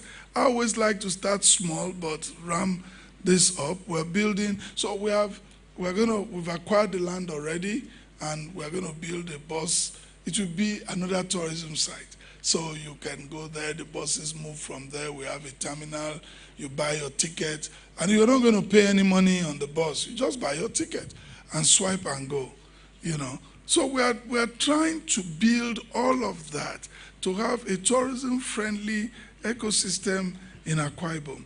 But above all, we as Akwa Ibomites, working with the media, have to begin to reorientate our people so that we begin to have that mindset of helping and to build up this space for us. Thank you. Thank you, Excellency. Reason voice, let's get a microphone for the audience. And unfortunately, because of time or the lack of it, I'm just able to take 2 questions from members of the audience, our panelists. So if you're set, okay, I see some hands there. Later you're with the microphone. There are some people there. Yes, just give one, then we can also take one. There are too many hands, so just accommodate what we can. Good afternoon, Your Excellency. My name is Chuku Abu. PhD candidate in the University of Ibom. Excellency, I want to give you your flowers for the development you have brought Akwa Ibom State in all sectors. Very glaring, the compassion to the people. That is what government is all about. Thank you and God bless you. Your Excellency, I want to speak about safety, public safety, as it has to do with construction. Excellency, during construction, runoff is channeled and released into natural drains, the rivers and streams in Akwa Ibom. Ikpa Road is channeled into the drain at Afaraku. The river body is there. The ones around a back road, IBB, goes towards Ibesikbo. Excellency, in the course of time, they get to seal up the rivers, creating a serious problem, which in geography we have identified as disappearing streams. Excellency, this is a serious problem for the environment. Is there any plan by the Ministry of Environment, by the Ministry of Works, those in construction, to rather channel this runoff into reservoirs where they can be used for irrigation or other useful purposes rather than kill our natural bodies? That's my question, Your Excellency. Thank you. Thank you so much. You know, this area, irrigation, we're naturally blessed. So talking about irrigation, I'm not sure how that will work here. But to channel the water and to desilt, that we're doing. As a matter of fact, I think last week we have set up a committee to ensure that they desilt, whether it's a river bed or all around, we're doing that, and we'll continue to work with the Ministry of Environment to ensure that we make our channelization not to create a natural problem for us either now or in the future. We're doing that. Thank you. Yeah, Netia, I see some hands in the public. Unfortunately, I see some hands in the audience. Unfortunately, I'm able only to accommodate one. Just give. Okay. Your Excellency, I will digress a little, using my dialect to say this. Sorry, ma, what's your name? My name is Mr. Ifort from Atlantic FM, Chapel. If a woman they come, you more confident in the talk by my tight who confident you would be banned. Banakbani Banayam Mudwa. Some message on a cockaboy, no, you ban. Yes. You make a living a cook. Ben my business down the woodwa. It's rude wine in a road, not down kama. Maybe you don't okay. A good word in Benemi, may weigh your young. Then Monsina Kenya Murado and Bunu, you don't know. The token in a kiki work, even a com making yam would one get move up, you get muscle. Give him bock. It then I'm timbo. Yamana sang against wood waddle. A man as so and get Mark who send if I gave them. Cable man or go away, I know on Menyamud, Aquanaquat many shops. But many shops are in young cake call me, you or call me. Miss shops are every bit, they don't board one Michael neck or so. Bock. Manaki said, Menyam bock wood one. Give me the one through. Immediately, making in the area would work ban and the middle guinea would work ban and the Ntara. Maybe don't okay case at the young bock and Benosa. So some. Master Song, our Nyaboro, I listen against Rudwa. I didn't want to do some Ado committee about task force about Senante saying, and I'm more than I'm to more. But I might think on Inamuto or non current board. But quite a minute, no, I be okay. Umo Eno, I don't know one board. I was a crane. May you see the hand come, you know. So, you don't get me mambon. Iko dangagu ka uruarisio, ye dangagu yonrua arisio.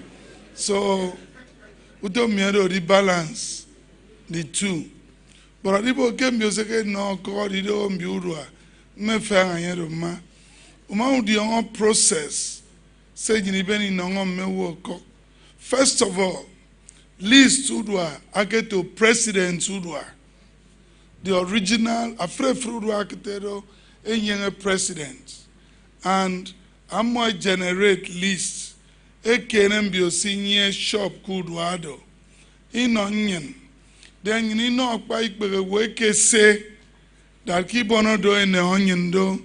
anyị nga mmụọ picture mmụọ nọmba udua mmụọ ke mmụọ inye shop ke udua akpa Igbo no ke ma ke mmụọ ayo ikpegi ba enu erika so gboro ba wo so ke nsu ado me president udu ado ani be ada ekpe so ikere pa ayo iba ayo ita that's of kete ko ne odo ado kikpere abambie enonga no eti enyamudu andubi kukse no mbiodo ido ukemte mbio sinye shop kudwa so afrofun po nyini na mami well ibe ase wona bokot penyeno but imino idu teke I didn't make sure kimi inu ise inu I da ba se no nyinu keme agbono aba ntebe wo and the fun man of Jesus.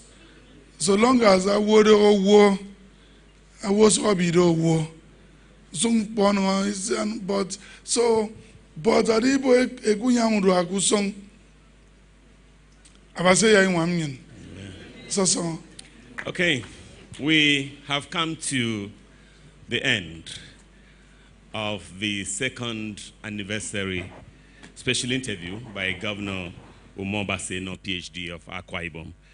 Your Excellency, on behalf of our team, we would like to just thank you for the opportunity. And as I said at the opening, I'd like to say in closing again, as the Right Honorable Itoro Kolumba would say all the time on air, that you have given us. You've done so well, you gave us what to talk about, because perhaps if you didn't do so well, Your Excellency, we will not set out to interview 29 guests in 29 days and end up with 58. We ended up with chapter 2. And end up with even many more people from across the world calling for them to continue, which says so only Your Excellency can give. Number 2, Your Excellency, in the course of running the series, we had 1 or 2 Akwa Ibom people saying, why don't you also open up the show, create an essay competition? We offer money. One, Professor Utem Fon Jimmy, who is resident in the Philippines, but now in Canada, is a medical doctor, gave us 2 million naira that young persons who write on the unique selling points of Governor Umo Eno in 2 years and in 200 words should win. And architect Ezekiel Nyaitok, who's the executive director at the Federal Housing Authority, also came in. When we interviewed him on you, he now pledged another 1 million.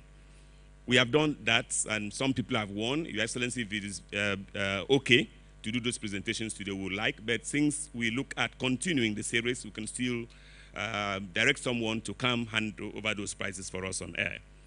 To end, Your Excellency, let me again introduce the gentlemen of the press who worked with me, starting with Miriam Daniels of TVC. Thank you, ma'am, for having come on the program. Mighty George of Comfort FM, Itoro Kolumba of The Bridge. Ultimatum, 37 years in the media, and the publisher of Policy and Politics online newspaper, veteran journalist, thank you. Okwe Penyong of NTA, thank you, it was very nice having you, and of course, Mandu Esienobong of the AKBC. My name is Michael Bush, Your Excellency. Before I hand back to Your Excellency for closing formalities so that Morgan Ekanem can come back to the microphone, since there are still 1, 2, 3, 4, 5 more items on the program. I would do 2 parting shots because, I mean, it's the second anniversary. Number 1, Your Excellency, very soon, there will be opportunities at the very echelon, at the very top of our tertiary institutions. AXU, College of Education, College of Health Science, Science and Tech, you know, and even a Polytechnic, Akwa Ibom State. Your Excellency, what criterion or criteria do you look at? Do you look at the geopolitical considerations of where the candidate for that office is coming, or for those offices coming from, or you just look at capacity? And number 2, Your Excellency, finally, you spoke this morning, beautiful anniversary speech about a united Akwa Ibom. It is true, Your Excellency. But also, those of us who like to decode when our governor speaks, we are wondering, when exactly is he going to the APC? My name is Michael Bush. Thank you, Excellency. And Morgan Ekanem, please come to the microphone. as I take my seat, and Your Excellency, thank you very much.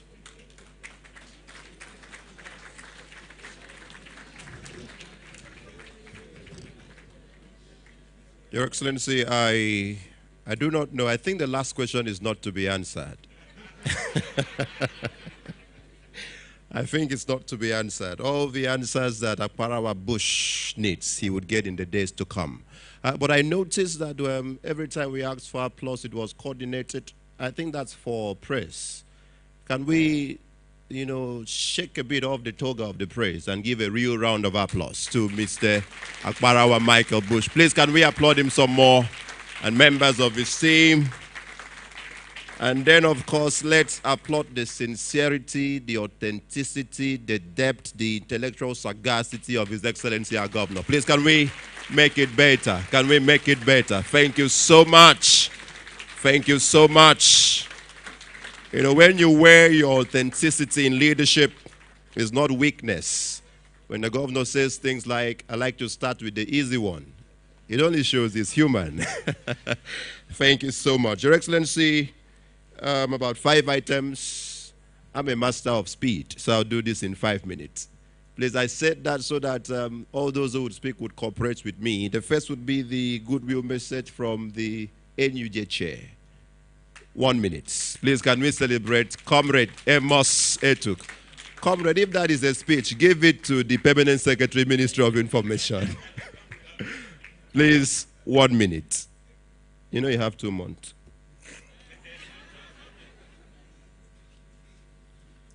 Your Excellency, our Comrade Governor, Your Excellency, permit me. Only one journalist asked a question. So let me summarize what I want to say in just 2 minutes. Thank you, Your Excellency. Your Excellency, the unifier of the new Akwa Ibom State, Comrade Pastor Umo Eno, Your Excellency, the Deputy Governor, our mother, very distinguished ladies and gentlemen, let me, on behalf of the media community in Akwa Ibom State, respectfully celebrate your laudable stewardship on this auspicious occasion of 2 years of redefining quality leadership, working in unity and distinction in making Akwa Ibom State greater with the Arise agenda. This is the first time in this state that any media party will be holding on the 29th of May, the anniversary date of the swearing-in ceremony of any democratic government since 1999, and this is very strategic. It has been 2 years of God's faithfulness upon you, 2 years of focused leadership, breaking new grounds, and putting your best steps forward in making Akwa Ibom State a model of unity and a reference point irrespective of party affiliation. Your Excellency, I must say the state is clearly reaping the dividends of the synergy of leadership you have successfully built within and outside the state. The media committee in Akwa Ibom State is proud to be part of the strategic partnership of the success story of your administration. Kudos, Your Excellency, for your thoughtfulness in building an inclusive relationship with the media community. And we have clearly been focused in ensuring that our reportage, editorials, and agenda-setting roles have been templates that have not only projected the Arise agenda globally, but has brought much progress in every sector of Akwa Ibom State. Together today, we reaffirm our strong convictions that your mandate remains sacred. The people of Akwa Ibom State are more confident of your leadership, and your capacity and strategic partnership with the media community is for a better future of our dear state. Your Excellency, this media chat is special to us, especially our leadership, because this will be our last as leaders in this administration, as we take our exits in the next 2 months.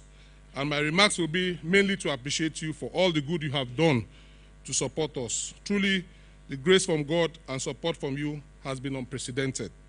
Thank you, Your Excellency, for the massive support of your administration that has led to the near completion of the NUD Auditorium project, which stands at 95% near completion today. You have brought the finisher's unction upon the union. You must commission it before you go. Thank you, Excellency. Thank you, Excellency. Thank you for bringing the finisher's unction upon the union. Thank you, Excellency, for being the perfect host during our Thanksgiving service that we had on the 19th of January Adikore Penudo, Your Excellency. Thank you for the gift of the SUV that you gave to me. I sincerely appreciate. And seated here are my EXCO members who are believing that in the spirit of the second anniversary of your administration, they will go home with their own cars today. Thank you, Your Excellency, also. Thank you, Your Excellency. Father, the cars just arrived. Thank you, Your Excellency. Somebody on wait, you don't say to pick Ubegam for a ted water. You don't know any motor in them. Man, I thank to my budget to my so I reward Yaibo. Thank you, Your Excellency. God bless you. Thank you, Your Excellency. Just last week, you hosted over 1,000 public relations practitioners in Nigeria. You made history, sir. We celebrate that commitment to ensuring that we partner with public relations practitioners in Nigeria. We are very grateful. Thank you also, Your Excellency, and we appreciate the reassurances and commitments that the 22% weigh-in allowance you have promised to our colleagues working in the government media will be revisited, and the commitment to reposition the Akwa Ibom Newspaper Corporation and for greater productivity, and to also reabsorb some of our colleagues working in the local government service that are yet, that you gave an assurance during our last media chat. Your Excellency, let me commend you for your sincerity and commitment in making history as the first executive governor of Akwa Ibom State that will boldly begin the process of ensuring that our flagship state-owned broadcast station, the Akwa Ibom Broadcasting Corporation, will have a permanent smart building of its own with the foundation laying ceremony, sir. We appreciate you for the manifestation of this project, Your Excellency, which has been in the pipeline for close to 37 years. Your Excellency, earlier this year, in the month of February, the Nigeria Union of Journalists clocked 70 years. It is one of the oldest professional bodies in Nigeria. The national leadership on the 21st of June 2025 at the Sheikh Musa Yaradua Center in Abuja will roll out the drums to celebrate the milestones of our great union with several activities, including a book launch chronicling the journey of the NUJ in the last 70 years, and also a public lecture and dinner and awards. Permit me to notify Your Excellency that your overwhelming contributions to the NUJ, particularly in Akwa Ibom State, has once again attracted the attention of the national leadership to nominate you as a recipient of an award of excellence for your immense contributions to the development of media infrastructure in Nigeria at the anniversary dinner that will have the President of the Federal Republic of Nigeria, Asiwaju Bola Tinubu, as a special guest of honor. Just yesterday, the national leadership met with your grandfather, the Senate President, His Excellency Senator Godswill Akpabio, who confirmed and committed that he will be personally present. And I told my president this morning that my governor also will be there on that night, sir. You are going to make history that day, sir, as the first governor in Nigeria ever to be honored twice consecutively, 2 years in a row, by the NUJ, since the creation of NUJ in 1955. I want to sincerely appreciate Her Excellency, the Deputy Governor of Akwa Ibom State, Senator Akone Yaye, for being a mother to us, and her personal wise counsel to me at all times, which has always guided me successfully. Thank you for appointing a journalist, Your Excellency, Elder Paul Bassi, as the Pioneer Commissioner for Sports in Akwa Ibom State. We are also grateful for the appointment of Elder Neka Numana, Commissioner for Information, Akwa Ibom State. And we also appreciate the support and wise counsel of your Chief Press Secretary and my in-law, Comrade Ekerete Udo. Let me use this opportunity to also celebrate and appreciate past commissioners of information that have worked with our leadership, Sir Charles Udo and Comrade Iniememebong. Likewise, my elder brother, Prince Enobonwa, Secretary to the State Government, for being there with us at all times. I appreciate all members of the State Executive Council, all 27 members of your EXCO, sir. But through your dean, my leader and benefactor, Nkpisong Frank Achibong, for believing in our leadership and the immense support and partnership we have enjoyed all through our tenure. I also appreciate all other sectors of this government that have supported us. In almost 6 years of our union, sir, of our stewardship in the union, let me respectfully appreciate everybody, the State Working Committee, SEC, past chairmen, heads of stations, NIPR, Cooper, and every other strategic organization that has supported this leadership. Your Excellency, 2 years ago when you took your oath of office as governor, I personally assured you that the union would be steadfast in supporting the Arise agenda. And I'm glad that that promise has been kept. Let me stand once again here to reassure you, Your Excellency, that that same support I have led the union to promote the Arise agenda in the best interest of development of our dear state will be sustained by my successor. Your Excellency, your leadership has inspired us. We are motivated. Our commitment to build and unite Akwa Ibom State remains our professional bond. There is only one union, constitutionally recognized. There is only one Akwa Ibom State, blessed by God. Together with you as our shepherd, there shall be peace and prosperity upon the land. Under your watch, the peace and unity upon Akwa Ibom State shall reign upon our horizon eternally. This is my last media chat with you as your chairman, and it has been an honor and privilege working closely with you. I am grateful to God for all his grace. Congratulations, Your Excellency, on your second year in office. And may God give you more years to lead Akwa Ibom State gloriously. Thank you, sir.